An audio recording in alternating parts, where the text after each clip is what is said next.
tundukkan kepala, kita berdoa. Ya Tuhan Allah yang maha baik, kami bersyukur untuk hari-hari hidup yang sudah kami lewati, yang kami jalani untuk menyembah Engkau. Kami bersyukur untuk kebaikan yang Tuhan terus curahkan dalam kehidupan kami, sehingga kami terus menyadari kebaikan dan belas kasihan Tuhan.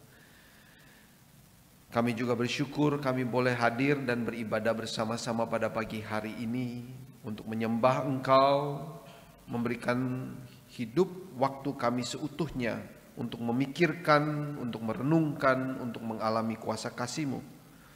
Oleh karena itu Tuhan, berkati apa yang kami lakukan di tempat ini. Firman-Mu biarlah ditaburkan di dalam hati kami. Beri kami hati yang lemah lembut, hati seorang murid yang mau mendengarkan, mau belajar, mau dibentuk oleh kebenaran firman Tuhan. Pakai hamba-Mu yang tidak sempurna. Apa yang sudah dipersiapkan boleh menjadi berkat, makanan rohani yang menghidupkan kami semua pada pagi hari ini. Berbicaralah kepada kami ya Tuhan, pada pagi hari ini kami mendengarkan Engkau.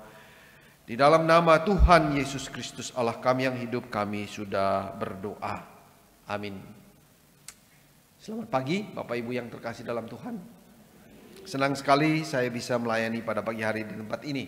Mari kita buka firman Tuhan dari surat Efesus pasal yang kelima ayat ke-15 sampai 16. Efesus pasal 5 ayat 15 dan 16 saya akan bacakan, Bapak Ibu bisa perhatikan di dalam Alkitab masing-masing. Karena itu perhatikanlah dengan saksama bagaimana kamu hidup. Janganlah seperti orang bebal tetapi seperti orang bijak, dan pergunakanlah waktu yang ada karena hari-hari ini adalah jahat. Ayat 17, sebab itu janganlah bodoh tetapi usahakanlah supaya kamu mengerti kehendak Tuhan.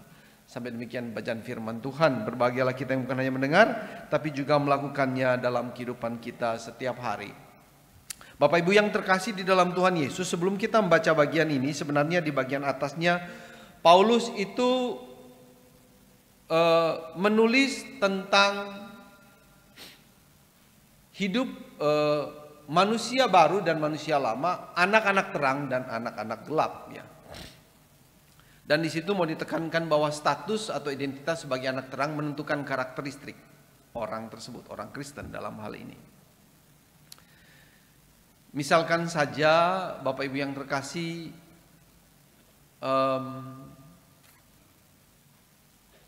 kita memperhatikan bagaimana orang Jakarta menyetir mobil dan bagaimana orang dari daerah lain, dari daerah yang lebih kecil, ya, dari daerah yang lebih kecil menyetir mobil. Dan kita bisa, kalau kita berasal dari Jakarta dan kita terbiasa dengan bagaimana orang Jakarta menyetir, maka kita bisa melihat bahwa orang Jakarta menyetir itu selalu ingin cepat, ya, nggak bisa pelan-pelan, ingin cepat dan kesannya terburu-buru. Dan kalau orang luar yang di daerah yang lebih kecil, ya, entah misalnya dari daerah Solo misalnya, atau dari daerah saya Flores gitu ya, kita melihat orang ini menyetir sangat terburu-buru, seakan-akan dia sedang mengejar sesuatu. Tapi sebenarnya itu karena dia terbiasa sebagai orang Jakarta, memang gaya menyetirnya seperti itu. Dan kalau kita sudah tahu, makanya ketika kita melihat orang menyetir seperti itu, kita berpikir, jangan-jangan ini orang Jakarta. Kenapa? Karena nyetirnya selalu terburu-buru, sepertinya mengejar sesuatu. Jadi dari perilakunya, perilaku menyetirnya, kita bisa mengenal dari mana asal orang ini, identitasnya, identitas asalnya itu dari mana. Dengan demikian juga Bapak Ibu yang terkasih, apa yang ditulis oleh Paulus di ayat sebelumnya, itu juga mau mengatakan bahwa anak-anak terang itu terlihat dari perilakunya. Dulu mereka adalah anak-anak gelap, tapi setelah mereka percaya kepada Yesus Kristus, mereka sekarang adalah anak-anak terang. Dan perubahan identitas ini dari anak-anak gelap menjadi anak-anak terang menyebabkan perubahan karakteristik. Jadi status itu menentukan perilaku, bukan perilaku yang menentukan status. Seringkali itu terbalik, ya. Tapi sebenarnya siapa kita Itulah yang kita lakukan, itulah perilaku kita. Dan itulah yang ditulis oleh Paulus sebenarnya. Kalau kita membaca di ayat pasal 5 ayat 8 dan 9 ya, di ayat sebelumnya Paulus menulis begini. Memang dahulu kamu adalah kegelapan, tetapi sekarang kamu adalah terang di dalam Tuhan. Sebab itu hiduplah sebagai anak terang, karena terang hanya berbuahkan kebaikan dan keadilan dan kebenaran. Jadi status sebagai anak terang berimplikasi di dalam perilakunya. Harus kelihatan di dalam kehidupan. Jadi orang Kristen dan orang bukan Kristen harus terlihat di dalam keseharian hidupnya. Sama seperti tadi orang Jakarta dan orang Solo, kelihatan perilaku nyetirnya itu berbeda. Dari sana kita mengenal dari mana asalnya. Nah, karena kita masih tinggal di dalam dunia ini, Bapak Ibu yang terkasih, dan kita akan melihat dunia ini seperti apa di dalam pandangan Alkitab, maka kita perlu berhati-hati dan perlu waspada di dalam menjalani hidup kita sebagai anak terang. Makanya di dalam ayat 15, ayat yang kita baca tadi, Paulus mengatakan, karena itu perhatikanlah dengan saksama bagaimana kamu hidup. Janganlah sebagai orang bebal, tetapi sebagai orang bijak. Sebagai anak-anak gelap, kita hidup sebagai orang bebal. Tapi sebagai anak-anak terang, harusnya kita hidup sebagai orang bijak. Saya coba memperhatikan kehidupan saya dan kehidupan orang-orang Kristen, jemaat-jemaat Tuhan sebenarnya ya. Dan saya temukan bahwa masih banyak sekali orang-orang Kristen yang hidup sebagai orang bebal, orang bodoh, yang tidak menggunakan, yang tidak berdasarkan kepada identitasnya. Dan ada dua hal yang saya perhatikan, mengapa sebenarnya orang Kristen itu hidup sebagai orang bodoh atau orang bebal sebenarnya. Mengapa? Apa alasannya orang Kristen masih terus saja hidup seperti orang bebal? Nah, banyak orang Kristen mengapa? Karena mereka tidak yakin dengan identitasnya sebagai anak-anak terang. Sehingga perubahan karakter Kristus itu tidak terus terjadi dalam hidupnya. Jadi nggak yakin nih, saya ini sebenarnya adalah anak Allah, pengikut Kristus. Satu-satunya identitas yang saya harus hidup.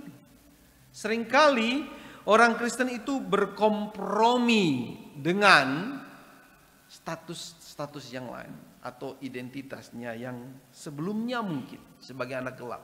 Seakan-akan hidup dengan status sebagai anak-anak terang tidak bisa survive di dalam dunia ini. Seakan-akan. Ya. Nah, ini dasarnya apa? Karena tidak yakin. Dan oleh karena itu proses perilaku yang menyerupai anak terang itu tidak terjadi. Dan keraguan ini sebenarnya Bapak Ibu yang terkasih, ketidakyakinan ini sebenarnya disebabkan karena banyak orang Kristen tidak percaya dengan kuasa kebangkitan Kristus yang bekerja di dalam dirinya. Betapa besarnya, betapa dahsyatnya kuasa yang bekerja di dalam diri kita. Kolose pasal 2 ayat 12 mengatakan gini. Dan di dalam Dia, di dalam Yesus, kamu turut dibangkitkan juga oleh kepercayaanmu kepada kerja kuasa Allah yang telah membangkitkan Dia dari orang mati. Jadi kuasa yang membangkitkan Kristus dari orang mati, kuasa yang sama itu juga bekerja di dalam diri kita yang menjadikan kita anak-anak Allah. Nah, ini suatu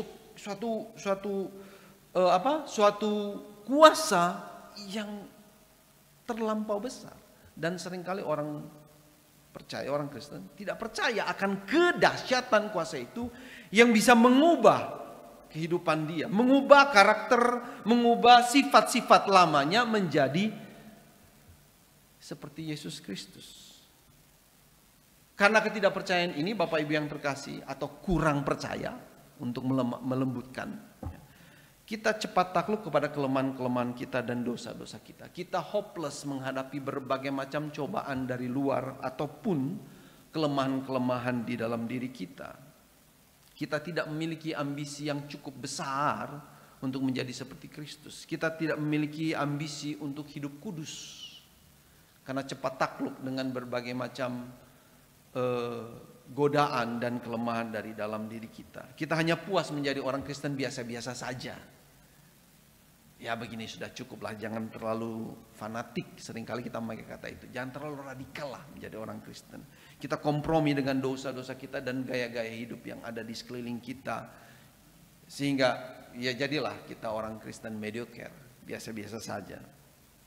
Jadi masalah utama sebenarnya kita tidak percaya betapa besarnya kuasa yang bekerja di dalam diri kita. Efesus pasal 1 ayat 19 dan 20 menulis begini, betapa hebat kuasanya bagi kita orang percaya sesuai dengan kekuatan kuasanya yang dikerjakannya di dalam Kristus dengan membangkitkan dia dari antara orang mati dan mendudukan dia di sebelah kanannya di sorga.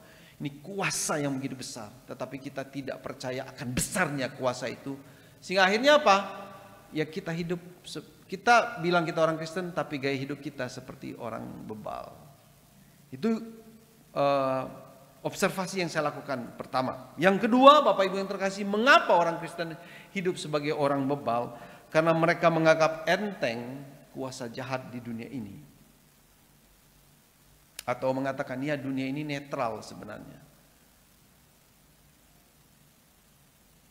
Dan ini adalah kesalahan yang besar sebenarnya, yang menyebabkan kita terus masuk dan jatuh di dalam perangkap iblis. Paulus menyebutkan di dalam bacaan kita pada pagi hari ini, dia katakan hari-hari ini adalah jahat. Hari-hari ini adalah jahat. Dan Paulus mengerti sekali, kalau kita membaca di dalam seluruh tulisannya khusus di dalam Efesus dan juga terus di dalam surat-surat yang lain, bahwa dia melihat kondisi moral dunia ini, kondisi rohani, spiritual dunia ini, budaya zaman ini sebenarnya menarik kita menjauh dari Tuhan. Bukan mendorong kita mendekat kepada Tuhan atau membiarkan kita apa adanya, tetapi sebenarnya sedang menarik kita menjauh daripada Tuhan. Dunia termasuk pergerakan waktu sejarah ini, Bapak Ibu yang terkasih, itu berada di bawah pengaruh dosa. Kuasa jahat sedang menguasai dunia ini. Arah gravitasi dunia ini, Bapak Ibu yang terkasih, itu sedang menarik kita jauh dari Tuhan. Jangan percaya kepada Tuhan, jangan berserah kepada Tuhan. Semuanya mengarah ke sana. C.S. Lewis menulis begini di dalam bukunya Mere Christianity.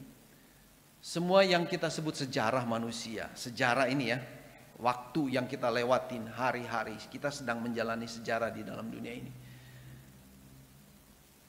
Sejarah manusia, apa yang kita sebut sebagai uang, kemiskinan, ambisi, perang, pelacuran, kelas atau kasta, pembagian kelas atau kasta, kerajaan, kekuasaan, perbudakan. Kita perhatikan dia menyebutkan sejarah manusia itu bukan dengan kata-kata yang positif atau yang kudus, tapi perbuatan-perbuatan dosa sebenarnya yang menarik manusia menjadi semakin jahat. Adalah kisah panjang mengerikan tentang manusia yang mencoba menemukan sesuatu selain Tuhan yang akan membuatnya bahagia. Jadi kita melihat bagaimana C.S. Lewis juga melihat bahwa sejarah dunia ini penuh dengan berbagai macam kejahatan sebenarnya. Dan Alkitab menulis dunia membenci Yesus. Karena Yesus bersaksi betapa jahatnya perbuatan dunia ini. Dan oleh karena itu Tuhan Yesus berkata, jikalau dunia membenci dia, membenci aku, kata Tuhan Yesus, maka dia juga akan membenci pengikut-pengikutnya, yaitu orang Kristen. Jadi dengan menjadi Kristen sebenarnya kita menjadi musuh dunia ini, Bapak Ibu yang terkasih. Oleh karena itu hari-hari hidup kita ini bukanlah netral sebenarnya. Atau waktu kronos, kalau memakai kata yang dipakai oleh Paulus. Kronos, hari-hari hidup kita. Senin, Selasa, Rabu, Kamis, Jumat, Sabtu, bulan 1, bulan 2, Februari, Maret, April, Mei, dan seterusnya. Tahun 2025, 2026, tahun-tahun hari yang kita jalanin, hari-hari hidup kita itu bukan waktu yang netral, tapi penuh dengan kuasa-kuasa yang bekerja untuk menarik kita menjauh daripada Tuhan.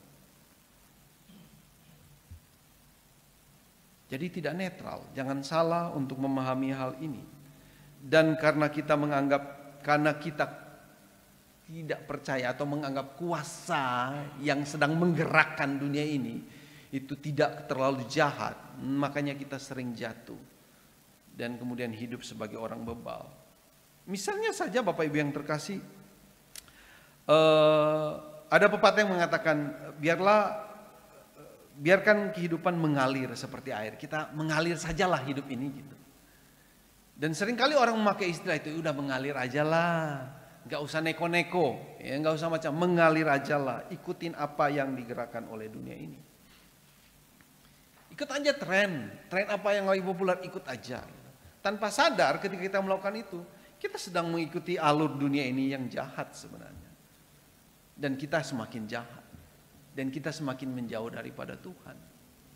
Dengan mengikuti apa yang viral, apa yang lagi tren yang sedang terjadi dalam dunia ini, tanpa memikirkan, tanpa mengevaluasi, tanpa menilai, maka kita lambat laun akan menjadi semakin jahat, semakin menjauh daripada Tuhan. Adik saya baru bercerita, dia buka toko kosmetik, menjual barang-barang kosmetik. Dia bilang perilaku pembeli, ya, dia tidak membeli apa yang baik, berguna, berkualitas, tetapi apa yang lagi viral. Kalau di TikTok lagi viral produk A, mereka cari produk itu.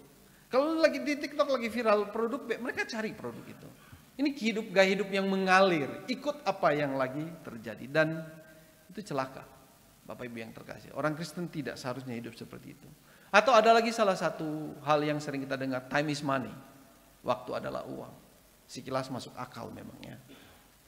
Time is money. Tetapi tanpa sadar kita hidup mengukur segala sesuatunya dengan uang. Padahal Allah tidak mengajarkan kita untuk mengukur segala sesuatu dengan uang. Yesus tidak mengukur kita dengan uang. Yesus tidak mengukur kita, kelayakan kita karena kita kaya, bukan. Karena kita sukses, enggak. Dia mengukur kita sebagai seorang manusia.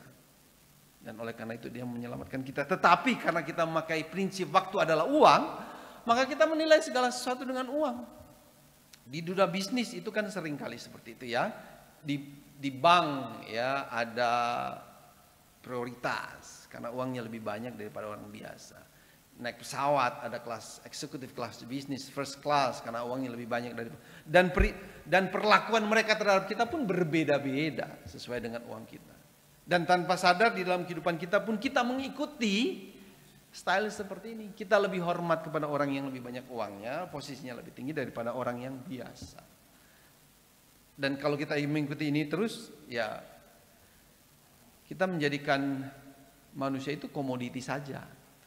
Dan ya termasuk sebenarnya di dalam hal ini ketika kita berbuat baik kepada orang lain dan mengharapkan supaya berkat Tuhan itu lebih banyak pada kita. Saya mendapatkan sebuah ucapan selamat pagi, biasa ada gambar-gambar ya selamat pagi, terusnya begini.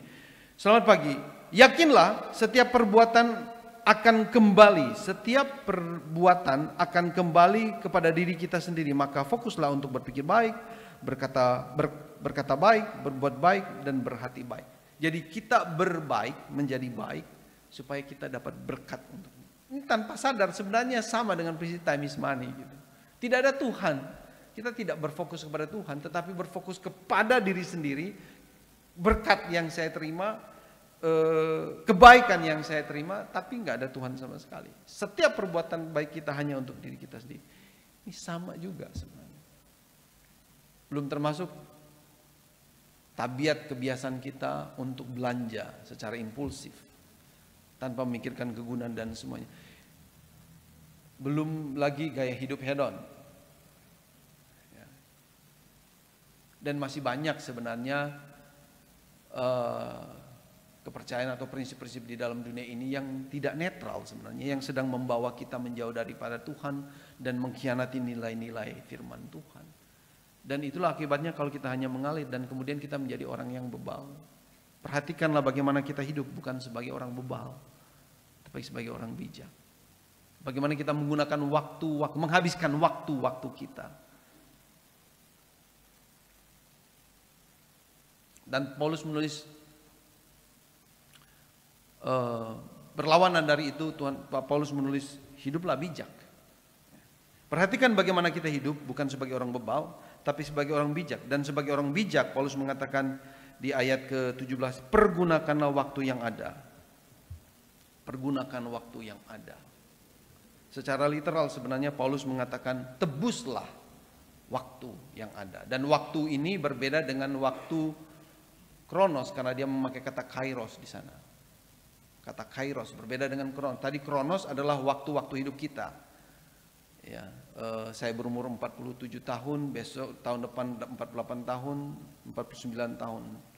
Hari-hari hidup kita, hari Senin setelah itu hari kronos, itu waktu kronos. Tapi Paulus mengatakan di sini kairos, tebuslah kairos. Beli kembali kairos itu. Apa kairos itu? Kairos itu adalah waktu Tuhan. Waktu atau momen di mana Tuhan menyatakan kehendaknya. Waktu di mana Tuhan menyatakan keinginan tujuannya di dalam hidup kita. Misalnya kronos itu adalah waktu Yesus menjadi manusia. Itu adalah waktu kairos. Inkarnasi Yesus pada waktu tertentu di masa yang lalu, ya, tahun 1 atau tahun berapa ya, pokoknya pada waktu itu adalah waktu kairos. Atau momen kairos yang lain adalah Yesus mulai pelayanannya, ya, ketika dia katakan waktunya telah tiba, kerajaan Allah sudah dekat, itu adalah waktu kairos. Atau waktu pertobatan Petrus, atau waktu pertobatan kita, itu adalah momen kairos. Waktu pewartaan Injil, ketika kita mewartakan Injil, itu adalah waktu kairos. Menjalani hidup dalam ketaatan akan firman Tuhan, itu adalah waktu kairos. Jadi kairos adalah Bapak Ibu yang terkasih, waktu Tuhan ketika dia hadir di dalam kronos. Waktu kairos adalah waktu di mana Allah hadir di dalam waktu kita. Ketika kita percaya kepada Yesus Kristus sebagai Tuhan dan Juru Selamat pribadi, itu adalah waktu kairos kita. Lalu ketika kita memutuskan untuk membaca firman Tuhan, itu waktu kairos. Ketika kita mau melakukan firman Tuhan, itu adalah waktu kairos. Jadi waktu kronos dan waktu kairos bisa berjalan beriringan. Ketika kita mengisi hari-hari hidup kita dengan kehendak dan kemauan Tuhan. Waktu kita masih anak gelap, waktu kita masih belum bertobat, kita hanya mengalir mengikuti waktu kronos. Kita hitung umur kita 1 tahun, lalu 45 tahun. Apa ya yang saya sudah dapatkan ya ketika saya umur 45 tahun ya. Prestasi apa? Kita menghitungnya dengan perspektif kronos. Bertambah enggak? Jumlahnya bertambah. Kualitatif, kuantitatif. Bertambah enggak jumlahnya? Saya sudah 45 tahun, uang saya sudah bertambah belum? Saya sudah 50 tahun, properti saya bertambah belum? Kita menghitung dalam konsep seperti itu. Namun setelah kita menjadi anak-anak terang, kita sadar bahwa kita harus mengisi kronos kita, umur kita itu dengan kehendak Tuhan. Kita tidak menghitung lagi dalam arti berapa banyak uang yang saya sudah terima, berapa banyak rumah yang saya punya, enggak. Tapi kita menghitung berapa banyak kehendak Tuhan yang sudah saya hidupi di dalam kehidupan saya. Berapa banyak saya sudah taat kepada Tuhan selama saya hidup di dalam dunia ini.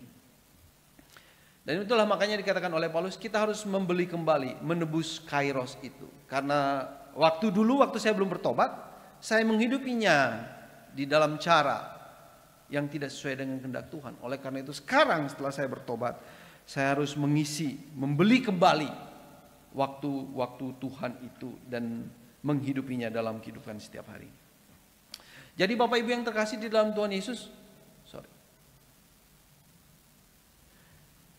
kairos adalah momen kita mendengarkan panggilan Tuhan.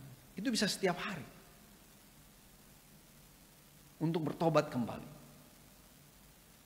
Untuk taat kepada Dia. Menjawabi panggilannya. Hari ini jangan engkau maki lagi. Ketika kita membaca firman Tuhan begitu ya. Hari ini jangan engkau berkata-kata yang tidak pantas lagi. Itu adalah momen kairos dalam kehidupan kita. Momen di mana kita menyadari rencana besar Allah untuk hidup kita. Tuhan memanggil saya untuk satu kehidupan tertentu, menjadi hamba Tuhan, menjadi pebisnis yang setia kepada Tuhan dan lain sebagainya. Atau saat kairos mungkin adalah terobosan besar dalam hidup kita. Ketika kita mengalami krisis, kemudian kita menyadari bahwa krisis ini sebenarnya anak tangga untuk satu panggilan untuk mengikuti Tuhan dengan lebih radikal lagi. Atau juga momen-momen kecil dalam kehidupan kita, ya, ketika kita melihat orang menderita, lalu kita datang dan menyapa dia, lalu kita menyediakan apa yang dia butuhkan pada waktu itu, penghiburan. Ya. Atau momen-momen kecil ketika kita berjalan di mall, ya, lalu ada godaan untuk berdosa, tetapi kita menyadari bahwa kita adalah orang Tuhan, anak Tuhan, lalu kita menolak godaan tersebut. Nah, itu juga momen kairos. Jadi momen kairos itu, Bapak Ibu yang terkasih, adalah ketika kita menyadari bahwa Tuhan hadir di sana, Tuhan punya tujuan mengapa kita ada di sana, dan pada saat-saat itu adalah momen kairos itu. Jadi waktu kronos dan waktu kairos itu bisa berjalan bersama-sama. Dan di dalam ayat 16, pergunakanlah waktu yang ada, itu menyiratkan tindakan aktif dari setiap orang percaya. Jadi kita harus aktif untuk memaknai kronos kita dengan kairos kita. Kita mengisi waktu-waktu umur kita, waktu-waktu hari-hari kita, Senin, Selasa, Rabu, Kamis, dari jam 7 sampai jam 7 lagi, itu dengan melakukan kehendak Tuhan, melayani dia, melayani orang lain. Jadi menggunakan waktu itu demi kemuliaan nama Tuhan dan demi pertumbuhan iman kita. Jadi ketika kita melihat, ketika kita menjalani hidup kita setiap hari, kita mengenali, ya, kita minta Tuhan agar memberikan kita hikmat, agar kita melihat dan memahami bahwa di dalam hari-hari Senin, Selasa, Rabu, Kamis, Jumat, Sabtu, Minggu itu adalah ada momen kairos, kesempatan ilahi di mana Allah menyatakan kehadirannya. Kita harus bisa mengenali momen-momen itu. Kita minta hikmat Tuhan agar saya bisa mengenali momen kairos di dalam setiap momen kronos saya. Lalu setelah kita mengenalinya, kita memanfaatkan dengan mengambil tindakan yang tepat, bijaksana di dalam momen kairos tersebut. Jadi kita harus memutuskan, memilih dan memutuskan. Setiap pribadi kita bertanggung jawab untuk memilih dan memutuskan, menggunakan waktu-waktu hidup kita untuk menyatakan kehendak Tuhan. Dan kalau kita melakukan itu semua, kita akan bertumbuh menjadi dewasa iman kita. Kalau kita melakukan itu semua, maka nama Tuhan dipermuliakan. Kalau kita menembus kairos kita, maka kita akan menjadi dewasa, semakin bijak. Keuntungannya buat kita juga. Jadi kita juga mendapatkan keuntungannya. Jadi proses menjadi seperti Kristus itu terus terjadi. Jadi Bapak Ibu yang terkasih di dalam Tuhan Yesus, Allah menyediakan kairos, tetapi kitalah yang bertanggung jawab untuk melihat, memilah, menebusnya, memanfaatkannya dengan bijak dalam waktu-waktu hidup kita di dalam dunia ini. Sehingga nama Tuhan dipermuliakan dan kita mengalami pertumbuhan iman, semakin bijak dalam hidup kita.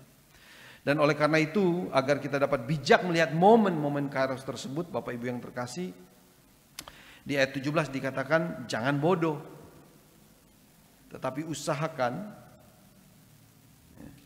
supaya kamu mengerti kehendak Tuhan. Mengerti kehendak Tuhan adalah poin di mana kita bisa mengenali kairos di dalam waktu-waktu kronos kita. Tanpa mengenal kehendak Tuhan, kita nggak akan bisa mengenal kairos di dalam kehidupan kita. Dan oleh karena itu, ya, kita akan hidup mengalir saja jadinya, seperti orang bebal. Amsal 9 ayat 10, permulaan hikmat adalah takut akan Tuhan, dan mengenal yang Maha Kudus adalah pengertian. Jadi menjadi bijak itu dimulai dengan mengenal Tuhan. Mengenal Tuhan itu mulai. Kalau kita belum mengenal Tuhan, kita nggak akan menjadi orang bijak sesuai dengan kehendak Tuhan. Nggak akan, Bapak Ibu yang terkasih. Menjadi seorang pelayan Tuhan yang setia, menjadi seorang penata layan waktu yang setia, kita harus mengenal kairos. Dan itu dimulai dengan apa? Mengenal kehendak Tuhan. Nggak ada cara yang lain. Ada sebuah ikan yang namanya ikan salmon. Ikan ini enak dan mahal. Tapi perilakunya menarik Bapak Ibu yang terkasih. Saya pikir kita bisa merenungkan ini bersama-sama. Bagaimana kita orang Kristen sebenarnya kita sedang berperang ya. Mengisi kronos kita dengan kairos. Kronos juga punya makna-makna yang mau diisi dalam hidup kita. Tetapi kita harus melawan aliran kronos ini dengan kehendak Tuhan di dalam kairos. Ikan salmon ini Bapak Ibu yang terkasih, kalau dia sudah mau bertelur, bereproduksi, maka dia akan kembali ke hulu. Dia akan berenang melawan arus air ya. Dia akan berenang melawan arus air ke hulu kembali untuk bertelur di sana.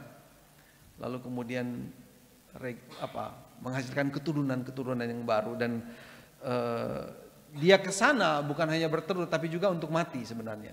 Ya, dia berenang ke hulu, bertelur, lalu kemudian dia mati, dan sisa tubuhnya itu kemudian menjadi makanan untuk generasi selanjutnya. Jadi dia tahu bahwa dia ke sana itu akan mati. Nah, ini menarik sekali sebenarnya ya. Ikan ini menjadi sangat berkualitas ya. Kenapa? Karena perilakunya ini sebenarnya ya. Dia berenang ke hulu, dan sebenarnya mirip dengan orang kita sebenarnya, anak-anak terang ya. Kita anak-anak terang ya. Kita dipanggil untuk melawan aliran kronos ini sebenarnya. Budaya, kebiasaan, kuasa-kuasa dunia yang sedang mengarahkan dunia ini kepada kebinasaan, dan kita sedang melawan itu. Kita sedang bergerak melawan arus dunia ini. Dan ini sesuai dengan panggilan Tuhan, jangan menjadi serupa dengan dunia ini. Jangan menjadi serupa dengan dunia ini. Marilah kita menjadi seperti hikmat ya, ikan salmon ini. Kita bergerak melawan arus dunia ini dengan mengenal tujuan hidup kita. Apa tujuan hidup kita? Dan di dalam pergelakan ini kita mati terhadap diri kita sendiri. Keinginan-keinginan kita, dan menggantikannya dengan keinginan firman Tuhan. Keinginan Tuhan sendiri. Dengan cara itu saja tuh, Bapak Ibu yang terkasih, kita bisa menebus waktu kita menggunakan kesempatan-kesempatan kita. Apa yang perlu kita lakukan? Saya percaya yang perlu kita lakukan adalah pertama-tama adalah mengenal Tuhan. Kita harus menyadari bahwa kita lemah. Tidak ada satupun kekuatan yang memadai dari dalam diri kita untuk bisa melawan setiap aliran-aliran kekuatan di dalam dunia ini. Kita tetap berakar pada firman Tuhan. Kita tetap taat kepada firman Tuhan. Kita mengambil waktu hening teduh untuk merefleksikan diri kita. Apa yang sudah terjadi? Apakah saya sudah setia kepada Tuhan? Kita mempertanyakan diri kita sendiri. Lalu kita mencari teman yang mengasihi Tuhan, yang punya ambisi rohani. Ini yang perlu kita lakukan. Saya pikir kita nggak perlu belajar hal yang lain. Saya percaya dengan melakukan ini semua kita akan semakin bijak. Kita akan semakin bijak. Dan kita diberi kekuatan untuk mengantisipasi berbagai macam problema yang kita hadapi dalam hidup ini.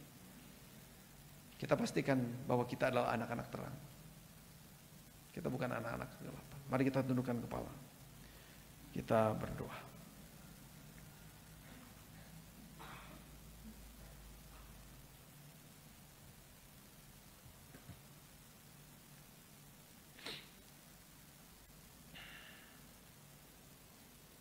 Tambahkan iman kami ya Tuhan. Tambahkan percaya kami kepadamu. Biarlah kami percaya dengan sungguh-sungguh apa yang kami dengar, apa yang kami baca pada pagi hari ini. Dan juga hari-hari selanjutnya ketika kami buka firman Tuhan. Sebagai kebenaran satu-satunya yang berotoritas. Tolong kami agar kami tidak mudah kompromi dengan berbagai macam tawaran dari dalam dunia ini.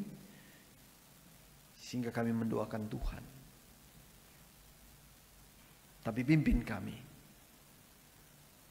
Agar kami setiap hari memutuskan untuk menjadi anak-anak terang. Memutuskan untuk menjadi pengikut-pengikut Kristus. Kuatkan dan teguhkan hati kami. Agar setiap hari kami memutuskan untuk menjadi pelayan-pelayan Tuhan. Menjadikan seisi rumah kami pengikut Yesus. Bukan yang lain.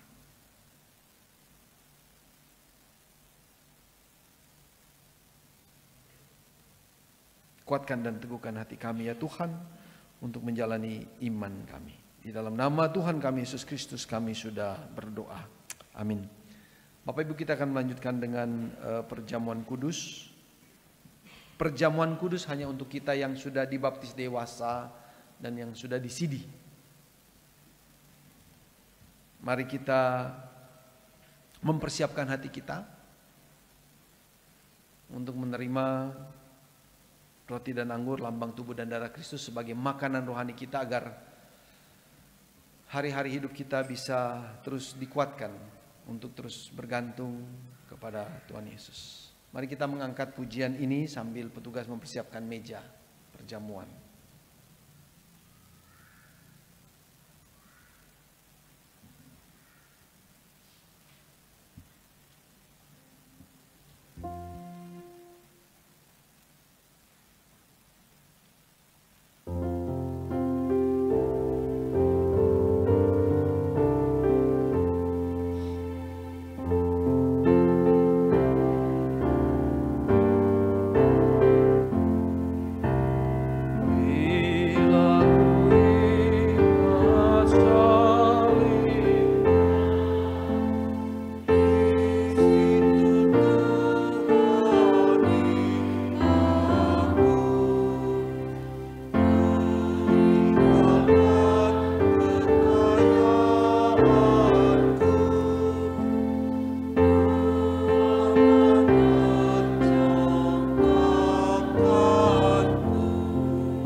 Bapa yang kudus, kami datang di dalam nama Yesus yang sudah menebus kami. Kami datang untuk ikut dalam perjamuan kudus-Mu.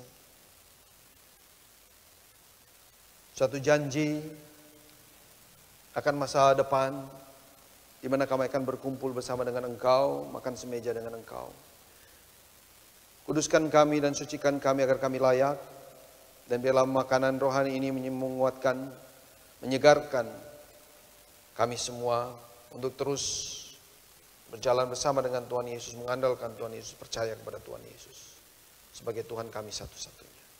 Berkati kami ya Tuhan ketika mengambil roti dan anggur ini sebagai lambang tubuh dan darah-Mu, jadi makanan rohani buat kami. Di dalam nama Tuhan kami Yesus Kristus kami sudah berdoa. Amin. Bapak Ibu, pada malam sebelum Yesus menderita sengsara, Ia berkumpul dengan murid-muridnya. Lalu Ia mengambil roti, memberkati dan membagi-bagi roti itu dan berkata, inilah tubuhku, ambillah, makanlah, dan lakukanlah ini untuk mengingat akan aku. Setelah itu Ia mengambil cawan berisi air anggur dan berkata, inilah cawan perjanjian baru yang dimeteraikan oleh darahku. Ambillah dan minumlah, dan lakukanlah ini untuk mengingat akan aku. Mari kita sama-sama bangkit berdiri untuk menyambut tubuh dan darah Yesus Kristus.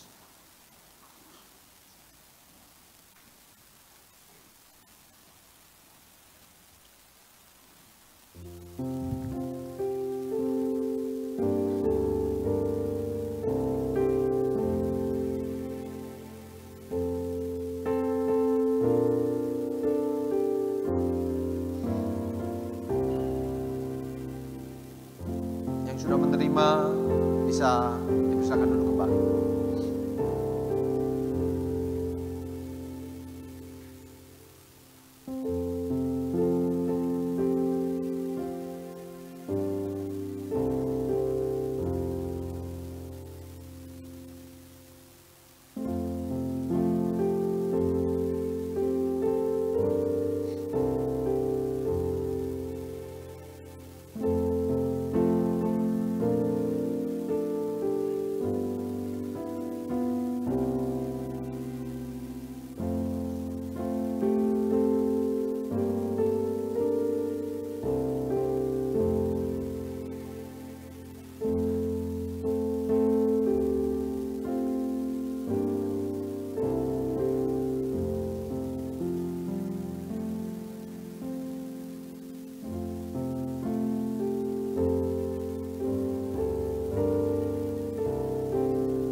Bapak Ibu yang terkasih, mari kita bangkit berdiri bersama-sama. Kita mengangkat roti di tangan kanan kita. Dan kita ingat bahwa tubuh Kristus diberikan buat kita. Mari kita makan dengan ucapan syukur.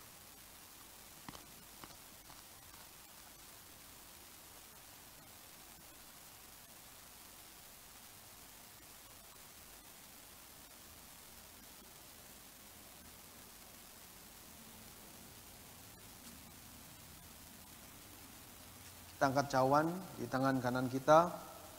Darah Kristus sudah mencuci bersih dosa-dosa kita. Mari kita minum dengan ucapan syukur.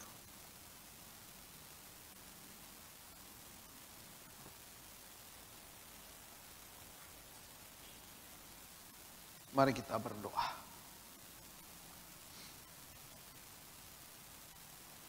Kuatkan kami ya Tuhan untuk menjalani hari-hari hidup kami dan mengisinya dengan kebenaran ilahi, kebenaran-Mu yang sudah masuk ke dalam kehidupan kami. Kuatkan dan teguhkan hati kami ya Tuhan. Biarlah makan rohani ini meneguhkan iman kami untuk senantiasa mendorong kami mengambil keputusan untuk hidup sebagai anak-anak terang dalam seluruh hari-hari hidup kami. Segala puji hormat hanya bagi nama Tuhan. Di dalam nama Tuhan kami Yesus Kristus kami sudah berdoa. Amin. Silakan duduk kembali. Kita akan melanjutkan dengan persembahan.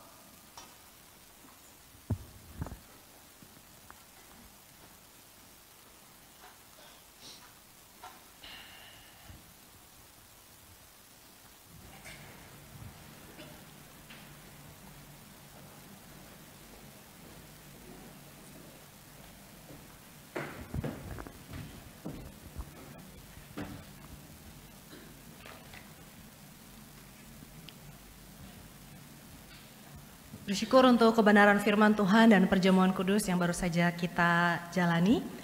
Tiba saatnya kita akan memberikan persembahan. Mari Bapak Ibu kita memuji Tuhan dengan sukacita. Sebab Tuhan Dia baik.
Untuk bangkit berdiri.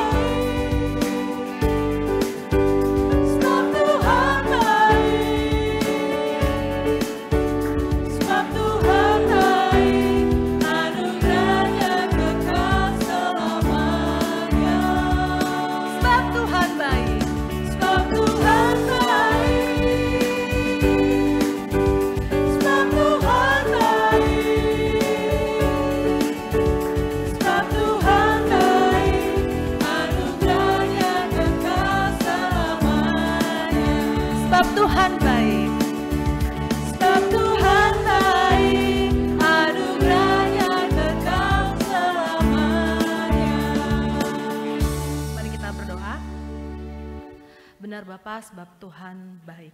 Kami bersyukur punya Tuhan seperti Engkau, Allah yang begitu luar biasa yang selalu menuntun langkah hidup kami. Dan biarlah Bapa lewat kebenaran firman-Mu, kami juga boleh terus diingatkan bahwa kami adalah manusia yang lemah dan berdosa. Untuk itu kami membutuhkan Tuhan, Sang Penolong dan Juru Selamat kami. Tolong kami ya Bapa, agar kami juga terus mau melakukan kebenaran firman Tuhan dan terus menjadi anak-anak terang-Mu. Kami bersyukur untuk firman-Mu. Dan terlebih lagi kami baru saja memberikan persembahan, biarlah Tuhan yang boleh memberkati persembahan kami yang terbatas ini, yang jauh daripada berkat yang Tuhan berikan kepada kami.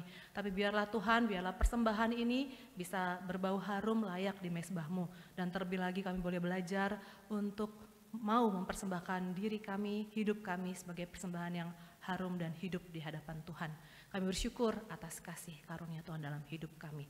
Hanya di dalam nama Tuhan kami Yesus Kristus, kami sudah berdoa dan bersyukur. Amin. Jemaat dipersilakan untuk duduk, kita akan mendengarkan warta jemaat.